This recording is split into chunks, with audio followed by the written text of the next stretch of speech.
Imphal West District Commando Anti-Narcotic Task Force ANTF Imphal West FGT Imphal BSF 164 Battalion BSF amadi Yadam Yapun Bakangbu Amana Malam ki Kaithelda Lampak Crore Humfurong ki Mamal Oigadaba Ice Drug Kilo Taruk Mioi Amadagi Fagat Pangamkre.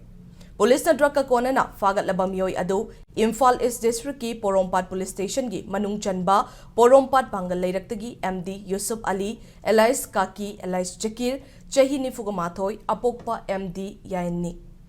Impact News of Angba Paugi Matung in Nahairiba MD Yusuf Ngarang Numidang Wairam drug ka kona na Khuman Lampak men get manaktagi fagat pangam kibani hairi. Police amasung BSF kya punba kangbu amana Akhanaba report ama fangbadagi hairiba Yusuf asi Khuman Lampak men get manakta detain tawkhibani hairi. Detain tawba adu da MD Yusuf na thaurakpa TVS Jupiter registration number MN06SK4357 da mafam adu da lairamba police na check tawki hairi. Check tawba adu da ice truck oiramgani chingnaba potlam sing yaurambadagi khudakta MD Yusuf na thaurakpa gari amadi potlam sing adu security force na fajinki. Khudak tamafam adu da Manipur forensic science ki kangbu ama kauduna polam sing adu inquest tawbagi thabak chathaki. Police na farba MD Yusuf amadi atopa drug ki polam sing aduga loinana logi oiba thabak paikatnaba Imphal police station da sinakre hairi.